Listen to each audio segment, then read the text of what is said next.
Maternity Hospital.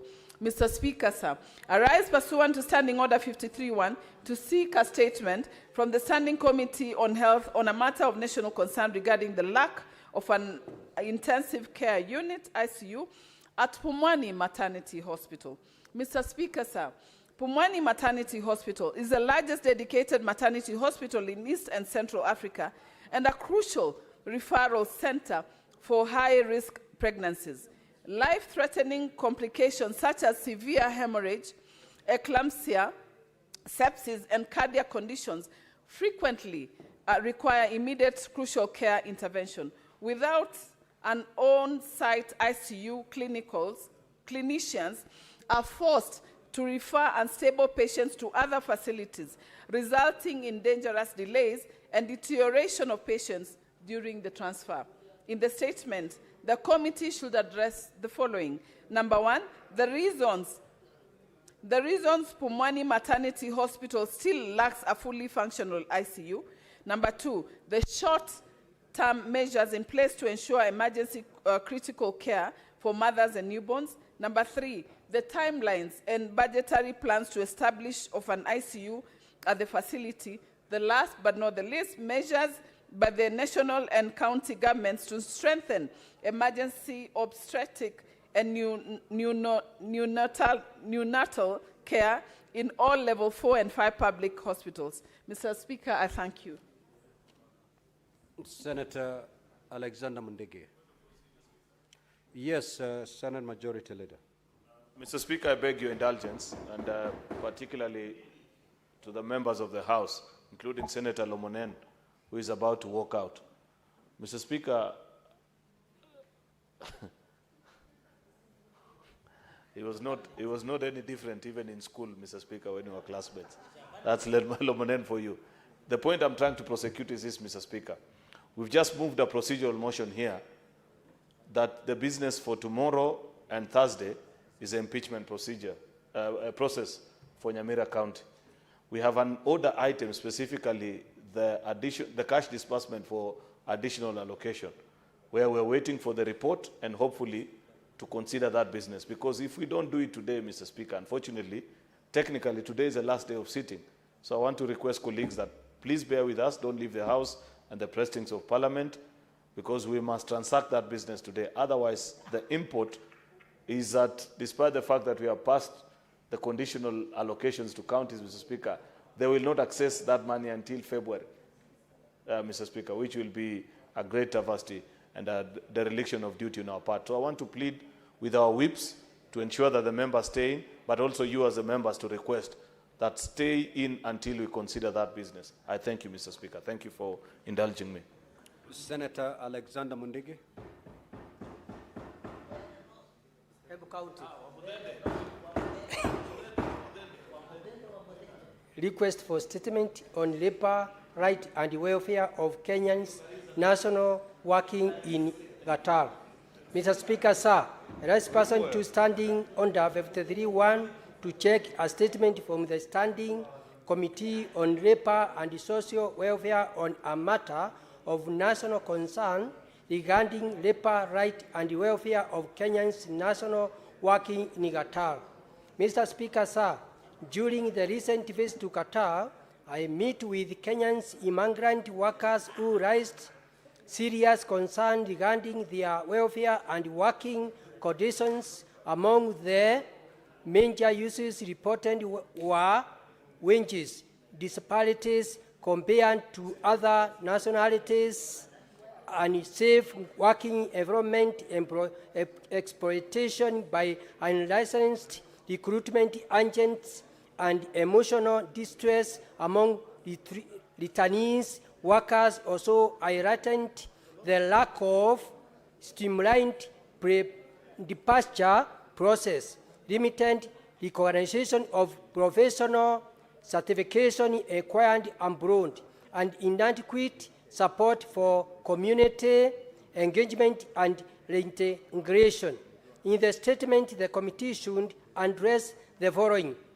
1. The measures the minister has implemented as safeguard the safety, dignity, and legal right of Kenyans working in Qatar and returnees, including effort to curb exploitation by unlicensed recruitment agents and prevent misuse of visitor visa in place of proper work permit. The extent of the ministry engagement with the Qatar authorities to ensure fair wages, safe working conditions, and address wages disparities affecting Kenyans in similar role compared to other nationalities. 3. Steps taken to streamline pre-departure producers, just as the establishment of Qatar Visa Center in Kenya, and to support returnees through mental health counseling, job readiness programs, and reintegration funds. Plans in place to support the creation of Kenyan Diaspora Skills Development School in Qatar and to fast-track recognition of professional certification acquired abroad, particularly in sectors such as education, healthcare, and aviation. 5. The mechanism in place for involving diaspora representatives in national policy consultations on labor, migration, education, and investment, and for monitoring implementation of diaspora forum recommendations. 6. Whether the ministry facilitate national celebrations, Order, sport, honorable and senators. cultural event for Kenyans Senator in Qatar, Seki and the and majority whether leader. there is an Senator Mundigi, when the chair is speaking, it's simply protecting him. Okay, proceed. 5. The mechanism in place for involving diaspora representatives in national policy consultation on labor, migration, education, and investment, and for monitoring implementation of diaspora forum recommendations. 6.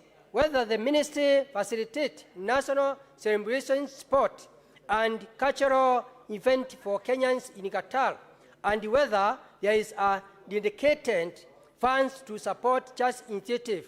7.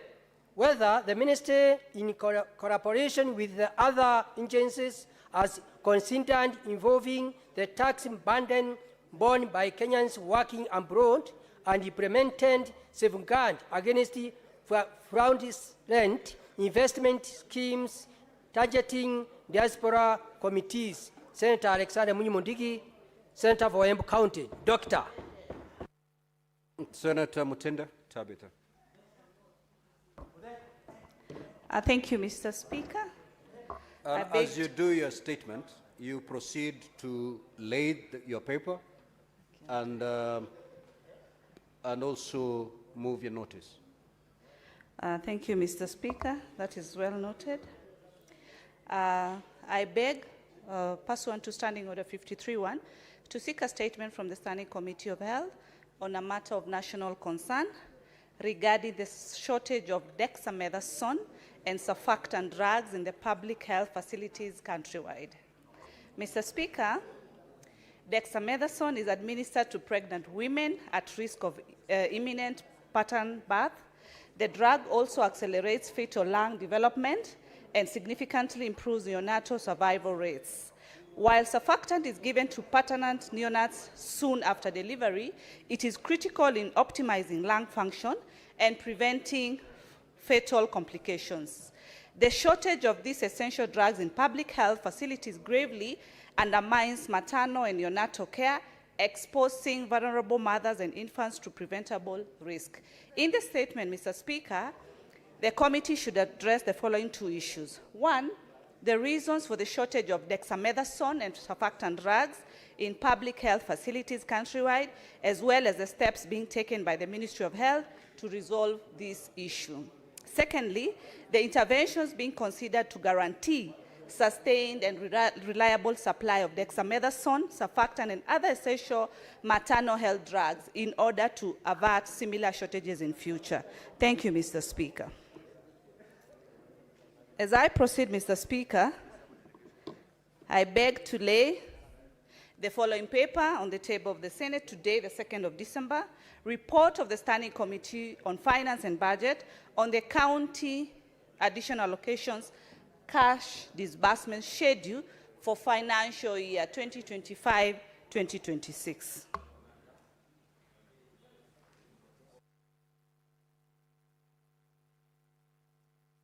Proceed to give notice.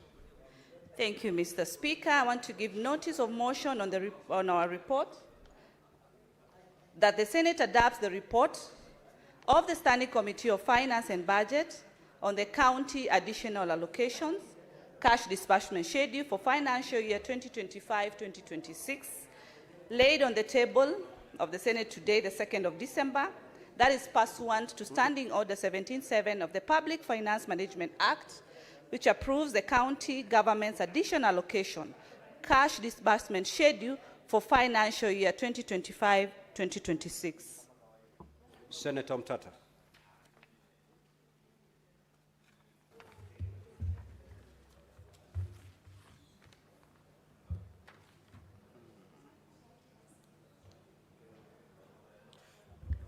Mr. Speaker, sir,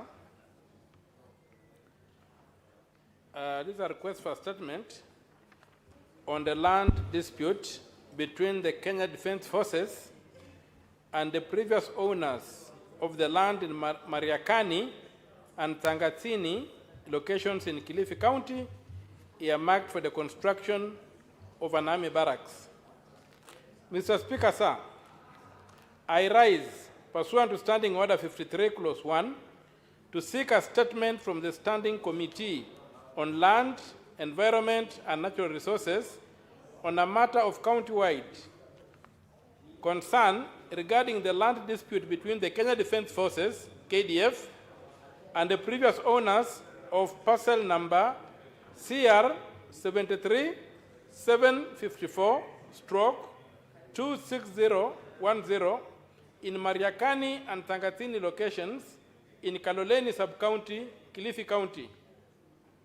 Mr. Speaker, sir, in the 1980s, the government earmarked the land for the construction of an army barracks and committed to compensate and relocate each affected family to Magarini constituency, where they would each be allocated land with a government-built house. However, only partial compensation ranging between Kenya shillings 500 and Kenya shillings 2,000 was ever paid.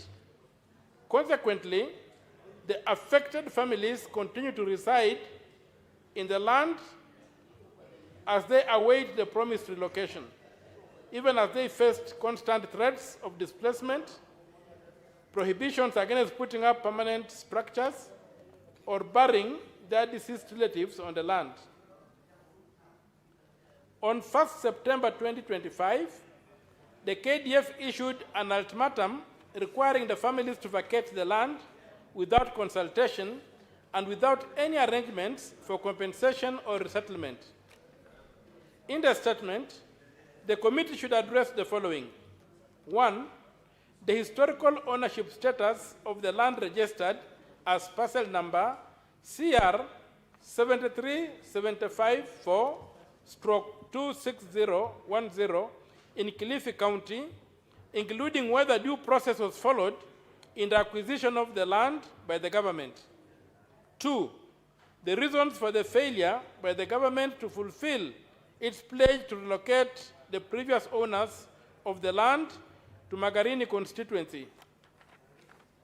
3, the timelines for the allocation of houses and land to the affected families in line with the government commitment or for payment in commensurate compensation. 4, whether the ultimatum requiring the families residing on the land to vacate could be rescinded and the families allowed to remain on the land without harassment or undue restrictions until they are fully compensated. Signed, Senator Andrew Mtoto Koiti, MP, Senator from Busia, 26 November 2025. Thank you, Mr. Speaker. Now, honorable senators will come back to the remaining statements, but allow me to further rearrange today's order paper. so that we handle a crucial business that needs to be concluded today. That is order number 13, the motion on the cash disbursement schedule. Clerk, proceed to call that order. Order number 13, motion